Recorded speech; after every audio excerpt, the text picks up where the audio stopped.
Iran berjanji untuk membuka Selat Hormuz dan dengan sengaja tidak melakukannya, tulis Presiden. Ini menyebabkan kegelisahan, perpindahan dan penderitaan kepada ramai orang dan negara di seluruh dunia. Mereka mengatakan bahawa mereka telah meletakkan ranjau laut di dalam air walaupun seluruh angkatan laut mereka dan kebanyakan pelancar periuk api mereka telah musnah sepenuhnya. Jadi begitulah, mesyuarat itu berjalan dengan baik, kebanyakan perkara telah dipersetujui, tetapi satu-satunya perkara yang benar-benar penting iaitu nuklear tidak dipersetujui. Dengan serta-merta, kata Presiden, Tentera Laut Amerika Syarikat yang terbaik di dunia akan memulakan proses sekatan ke atas semua kapal yang cuba masuk atau keluar dari Selat Hormuz. Pada suatu ketika nanti, kita akan sampai ke satu keadaan di mana semua orang boleh masuk dan semua orang boleh keluar. Tetapi Iran tidak membenarkan perkara itu dengan mengatakan mungkin ada ranjau laut di suatu tempat yang hanya mereka sahaja yang tahu. Ini adalah pemerasan terhadap seluruh dunia dan pemimpin negara terutamanya, khususnya Amerika Syarikat, tidak akan sekali-kali diperas ugut. Saya juga telah mengarahkan tentera laut kita untuk mencari dan memintas semua kapal di perairan antarabangsa yang telah membayar tol kepada Iran. Tiada sesiapa yang membayar tol haram akan mendapat laluan selamat di lautan terbuka. Kita juga akan mula memusnahkan ranjau laut yang diletakkan oleh orang Iran di selat-selat itu. Mana-mana orang Iran yang menembak ke arah kita atau kapal-kapal yang tidak menancam akan dihantar ke neraka. Presiden menulis, Iran lebih tahu daripada sesiapa bagaimana untuk menamatkan situasi ini yang telah memusnahkan negara mereka sendiri. Tentera laut mereka sudah musnah, tentera udara mereka sudah musnah, sistem pertahanan udara dan radar mereka tidak berguna lagi. Khomeini dan kebanyakan pemimpin mereka telah mati, semuanya kerana cita-cita nuklear mereka. Sekatan akan bermula tidak lama lagi. Negara-negara lain juga akan terlibat dalam sekatan itu. Iran tidak akan dibenarkan untuk mendapat keuntungan daripada perbuatan pemerasan haram ini. Mereka memerlukan wang dan, yang lebih penting, senjata nuklear. Selain itu, pada masa yang sesuai, kami bersedia untuk bertindak dan angkatan tentera kami akan menghapuskan apa sahaja yang masih tinggal daripada Iran. Presiden Donald J. Trump sungguh satu tindakan luar biasa daripada presiden yang mengikuti beberapa tindakan luar biasa lain yang telah diambil olehnya. Mengakui bahawa ini adalah laluan air antarabangsa dan selama 47 tahun, para Ayatollah Iran telah menahan Selat Hormuz sebagai tebusan, menjadikan seluruh dunia sebagai tebusan. Disebabkan oleh satu lengkungan kecil dan pelik di Selat Hormuz yang masuk jauh ke dalam wilayah Iran dan membolehkan mereka mengawal 20% bekalan minyak dan gas dunia. Dan Presiden Trump telah mematahkan gertakan mereka. Dia pada dasarnya menangkap tebusan itu dan berkata, cukup, kamu semua takkan buat begini lagi. Dan saya meramalkan bahawa negara-negara lain, negara-negara yang lebih bergantung kepada minyak dan gas ni berbanding Amerika Syarikat, akhirnya menyedari bahawa inilah satu-satunya jalan yang mungkin. Jadi Iran merasakan bahawa mereka berada di pihak yang lebih kuat, bahawa mereka mempunyai kuasa tawar-menawar apabila cuba memilih jalan ini. Dan dalam seperti biasa, di selat sepanjang 1,394 batu ini, di mana ratusan kapal tangki minyak lalu setiap hari, mereka dikatakan telah meletakkan periuk api di situ. Mereka melaporkan bahawa mereka sendiri tidak tahu di mana periuk api itu diletakkan. Jadi mereka mengalihkan laluan trafik ke perairan Iran dan mengenakan tol. Itulah kapal-kapal yang Presiden ingin serang, tetapi keputusan itu berkuat kuasa serta-merta. Sekatan ke atas kapal-kapal yang keluar masuk negara itu bertujuan untuk menunjukkan bahawa Iran sebenarnya tidak pernah mempunyai pengaruh seperti yang mereka sangkakan. Sementara itu, kita menghantar 2 kapal pemusnah ke selat untuk memulakan operasi pembuangan periuk api dan kini kita menyekatnya untuk meneutralkan Iran.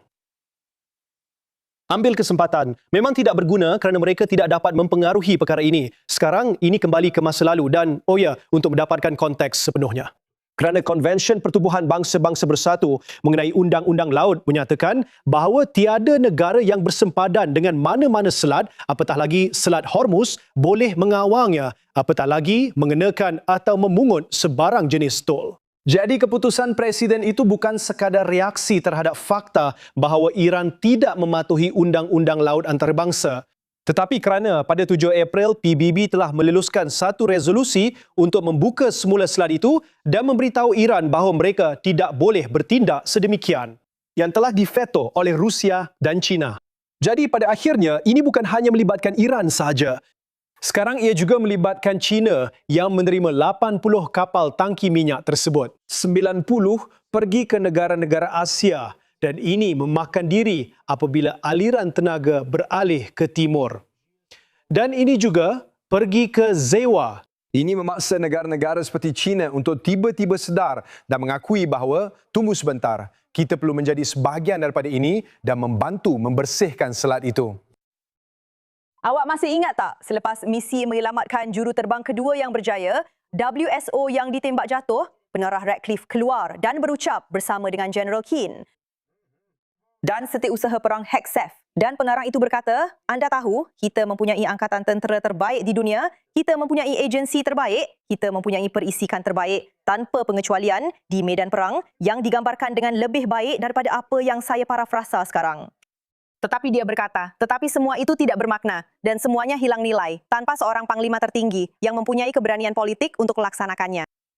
Dan saya tahu ini adalah situasi khusus yang berbeza daripada ini, tetapi ia mengingatkan saya kepada kenyataan bahawa semua keupayaan kita menjadi tidak berdaya dan tidak berguna tanpa panglima tertinggi dan presiden yang mempunyai keberanian politik. Dan ada visi geopolitik dan diplomatik untuk benar-benar mengutamakan kepentingan Amerika. Isu dengan Iran ini telah menjadi duri dalam daging bagi Amerika Syarikat dan dunia bebas selama hampir 50 tahun. Dan kita telah melihat apa yang dahulunya sekutu terkuat kita, kini menjadi musuh terbesar kita selain China sepanjang 50 tahun yang lalu. Dan setiap panglima tertinggi telah menangguhkan masalah ini. Dan akhirnya kita ada Zoom dan dia agak melekit. Kita sedang menyaksikan proses pembuatan sausage. Ia memang tidak menyenangkan, tetapi ia perlu. Dan semua presiden dari kedua-dua parti, baik Demokrat maupun Republikan, telah mengakui masalah ini. Dan tiada siapa yang mahu mengambil tindakan terhadapnya. Dan kita juga mendapati diri kita, Presiden Trump berada dalam situasi di mana pertubuhan bangsa-bangsa bersatu dan NATO benar-benar tidak berkesan. Sama sekali tidak mampu mengiktiraf kepentingan dan kebijaksanaan untuk benar-benar menangani masalah ini dan menyelesaikan isu ini sekali dan untuk semua. Selama beberapa dekad, anda mempunyai negara-negara yang berperang dengan proksi Iran. Hizbullah, Hamas, Houthi, di mana mereka melakukan semua muslihat ini. Iran membiayai kesemuanya. Tiada siapa yang membiayai lebih banyak persenjataan yang membunuh askar Amerika dan mungkin askar dari negara lain, kecuali Anda tahu, selain dari Ukraine, sejak Perang Dunia Kedua, selain Iran. Iran adalah penaja keganasan terbesar di dunia dan Trump berkata, saya tidak akan lagi melawan proksi-proksi itu. Saya akan memotong kepala ular itu. Jika kita boleh letakkan peta slide itu sekali lagi kerana ia benar-benar menarik dalam ucapan Presiden dan di situ anda boleh lihat.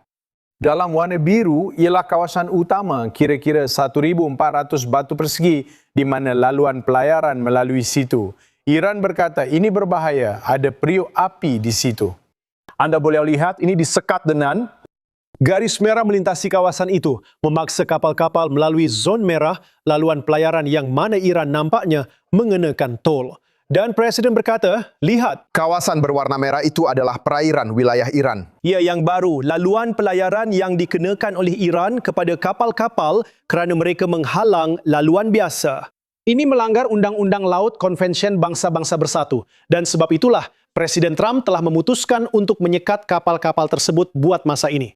Tetapi apa yang menarik ialah beliau menyatakan dalam bukunya Kebenaran Sosial dengan huruf besar, ini adalah pemerasan global.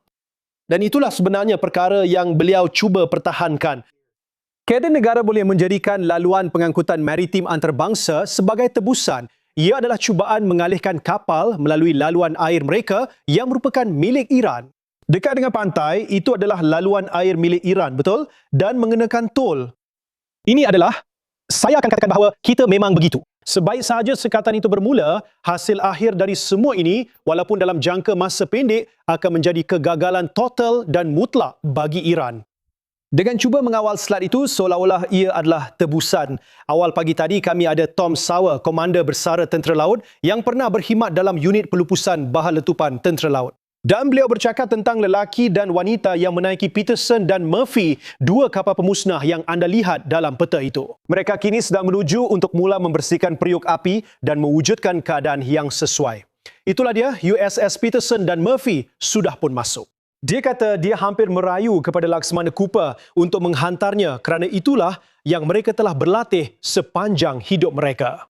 Dia kata rancangan untuk melakukan sesuatu seperti membebaskan selat seperti Selat Hormuz telah wujud selama beberapa dekad. Trace Tracy telah bersama kami lebih awal dan menekankan dua perkara penting. Salah satu daripadanya ialah kesahihan kenyataan Iran mengenai periuk api. Jadi, seperti yang anda lihat pada peta ini, pada dasarnya ia adalah ancaman periuk api di kawasan ini. Kawasan yang ditanggakan itu memaksa kapal-kapal untuk memasuki kawasan di mana orang Iran boleh memeras ugut mereka, betul? Jadi bagaimana kita boleh mempercayai mereka, betul? Ini adalah sebahagian daripada ancaman itu. Dan satu lagi perkara penting yang dia bangkitkan ialah, seperti yang kita lihat, dia mengatakan bahawa rundingan damai malangnya tidak berjaya untuk Iran. Betul, kita lakukan ini sepanjang hari.